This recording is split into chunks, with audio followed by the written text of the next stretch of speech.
Hello, my name is Matt. In this video, I'll be sharing with you the basics behind storyboard design. In the world of design and media, there are a lot of big projects that can't start unless they've been planned out properly. This makes storyboards such an essential tool for both designers and filmmakers. So, what exactly is a storyboard? A storyboard is a sequence of illustrations meant to map out whatever's being worked on.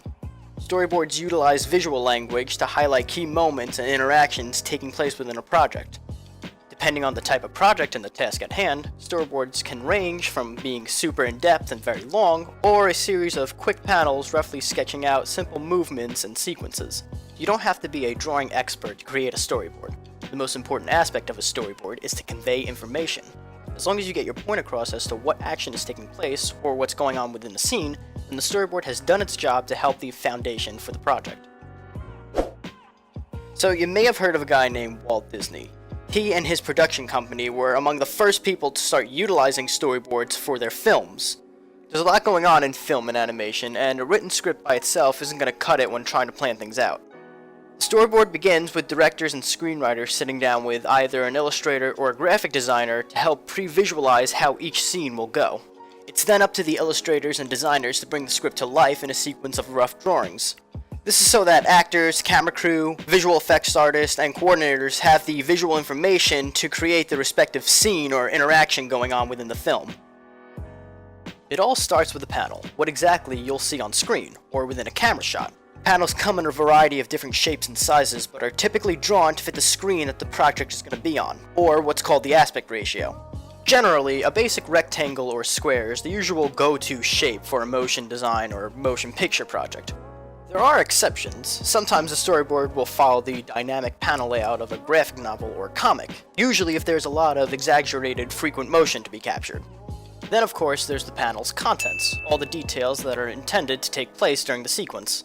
Like I had said for film and animation, this is where components like different shots and camera angles, motion of characters, and other interactions will be drawn in. On the graphic design side of things, this would give the designer an idea on how a user will be navigating and interacting with a web page or app features. Based on this information, it helps the designer further see what could use tweaking within the design. Arrows are crucial to the visual language of a storyboard. They help understand what's taking place within a panel when it comes to movement and positioning. Like panels, arrows come in a variety of styles, usually depending on the action taking place. They can be long to show movement over a great distance, or short if the object's only moving a few feet or a couple of inches. They can be drawn shrinking into the distance to show something moving away from the camera, or getting larger as something approaches the screen. Usually the arrow will carry over from one panel to the next if the storyboard is displaying a tracking shot, where the camera moves with the subject. You'll also have to consider how you incorporate text and words into your storyboard. A tiny bullet of text can help convey even more information about what's going on in a particular sequence. Sometimes you'll see text paired with an arrow to specifically point out what's moving, or what interaction is taking place.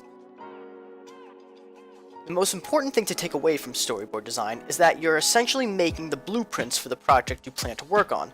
These rough drawings are here to help guide you and your team in order to produce the best outcome for the task at hand. No matter how basic the drawing or design, as long as you've gotten the message across within it, you've created a successful storyboard.